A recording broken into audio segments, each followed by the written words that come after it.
Hey, so I'm back with another video. I would say this week of work has been a little bit tougher. Just the week in general, sort of, but I'll start off with something from work. So I got written up for something at work. At work. Essentially, I was using a piece of equipment I was not authorized to use. I knew this, um, but I used it anyway. I didn't think it was too big a deal, and I did what I could to use this piece of equipment safely. Anyway, so I got caught and written up. And knowing I'm not technically authorized to use this piece of equipment, it made me think why I would do it. And around work, obviously things have to get done. So I kind of had the mindset, I'm just trying to get stuff done. So I want to take the initiative to do it. No one else seems to be around to do this thing or to want to do this thing, so I want to do it. But beyond that, I question if it's a people-pleasing tendency or a lack of self-respect. And when I say that, I think about when someone asks me to do something. Sometimes, a lot of the time, it can feel way easier to just agree and to go along and do it than it is to give a reason why not. And I think that part of me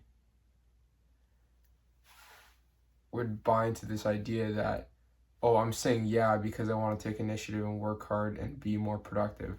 And that's true, but I think also it's a lot easier to say yeah and do something than it is to go against it and disappoint or let someone down when they ask for that favor. And then it made me think about a self-respect thing. How would I do something if it has the potential to put my good standing of employment or employment in general in jeopardy? And I think, is it because I don't think that I'm worth saying no to something for, or don't respect myself enough to say no to something?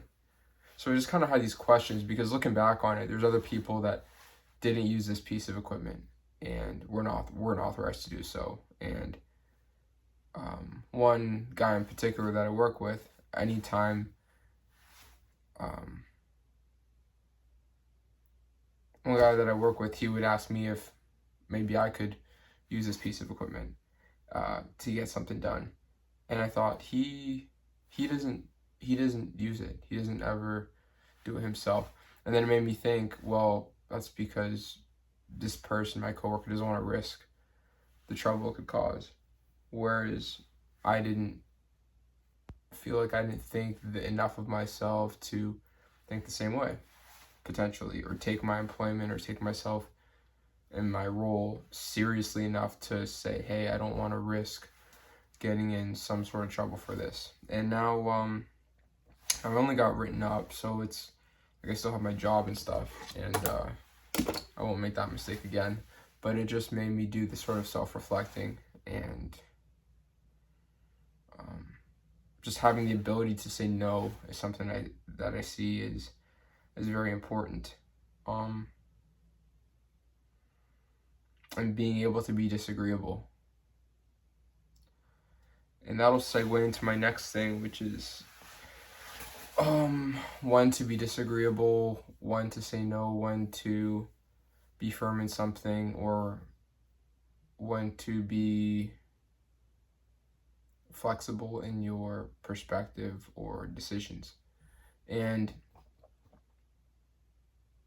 I think one of the reasons it can be hard to have a firm no to a situation is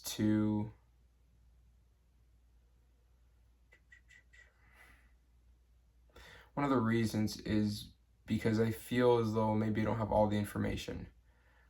This might be naive to think, but I think to myself sometimes that if someone has an opposing view of something than I do, let's say there's a problem that needs to be solved and we both have different perspectives. Well, if they see something a certain way, or maybe they have good reason for it, and I'm just not seeing things that way. So then I may feel less confident in my answer because I'm trying to consider what they are seeing that I'm not.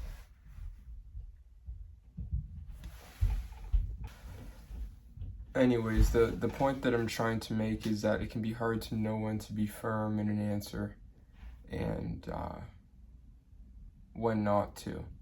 And even when, like, this happened earlier this week where I just kind of got yelled at for something, and it didn't make sense to me why I was being sort of talked to in this manner, why they were angry, because I was trying to make the best of the situation. And I didn't have the words in that moment to quickly respond and to like process all that they were saying. And I find myself in those situations where it's like I just end up saying nothing because I can't process quickly on the spot and have this quick thinking enough to respond the way I'd like to. And it often takes me minutes after to be able to try and go through what they said of what they're thinking is valid versus where I should have corrected them. Was it the right time? Just all this stuff, which isn't good, because when you sometimes you have that instinct to speak up, that instinct to intervene and say something, and when you can't find the words to, or don't know how to, or just in general lack confidence to, or courage, I mean, the moment passes and then there goes that moment where you should have said something and you didn't. So yeah, that was something that was on my mind.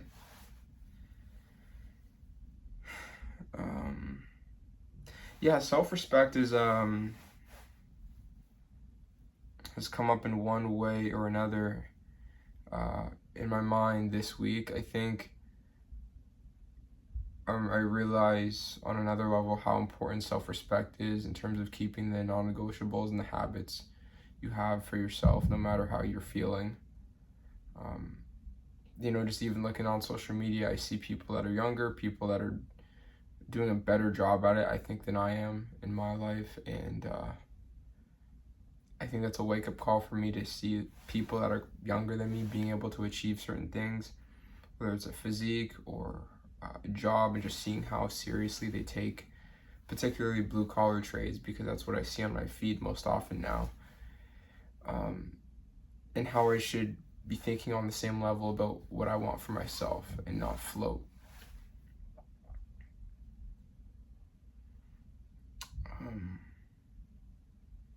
Yeah, I think I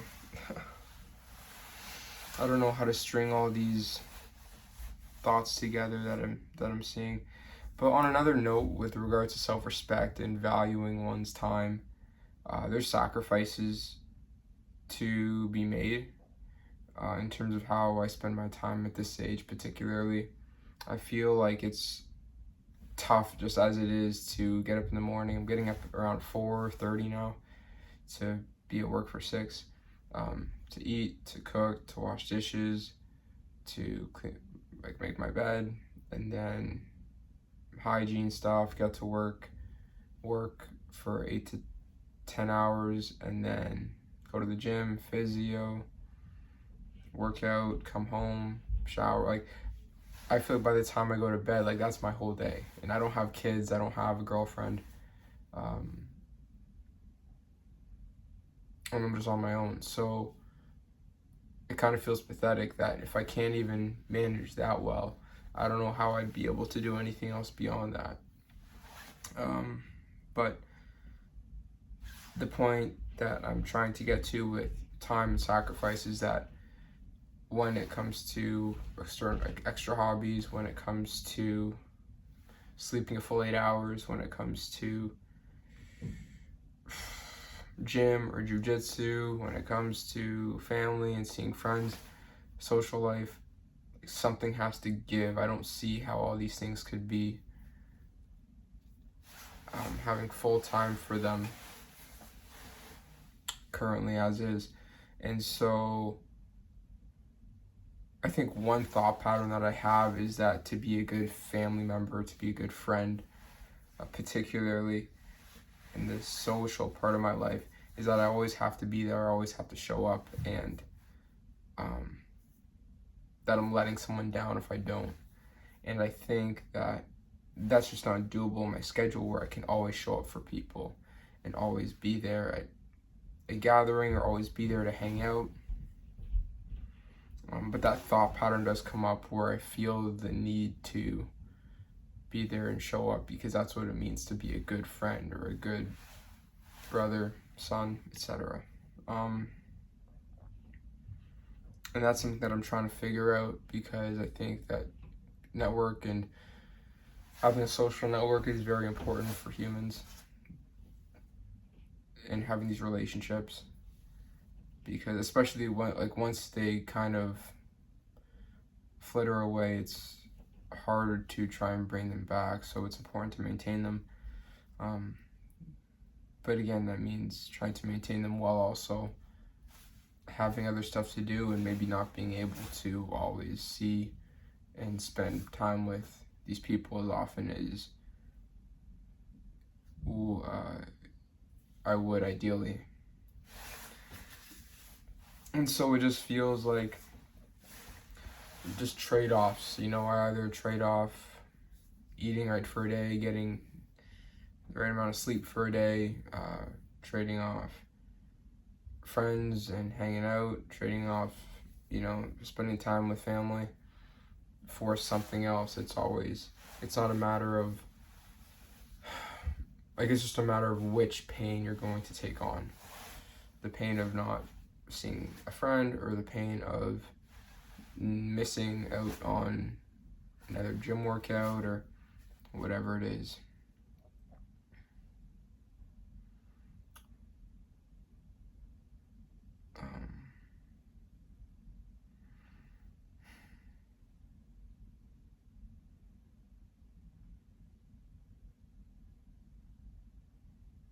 Yeah, so currently it's going into week 4, I think.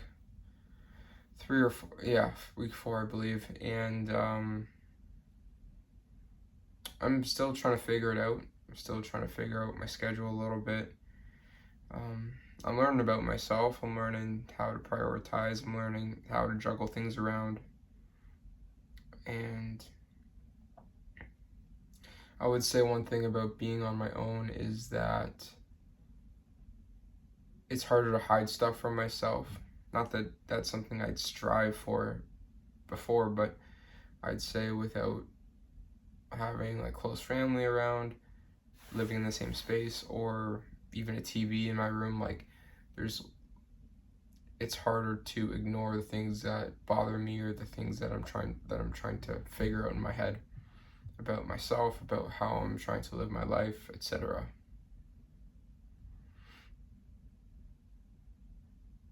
Yeah.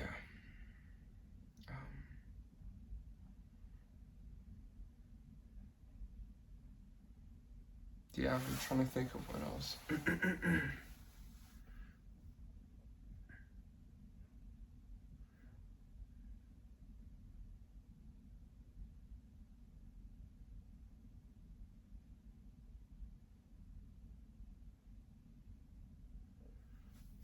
Yeah.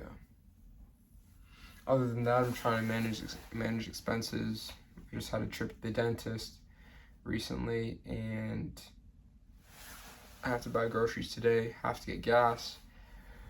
I have to get my car looked after. Brakes, the front bumper's slipping down a little bit, so I need to get that held up. And then I think something's leaking slowly, so I gotta get that looked at as well. How much of that I will do myself, I do not know, but nonetheless, it has to get done. So that is all for now, I think, and I'll talk to you soon. Peace.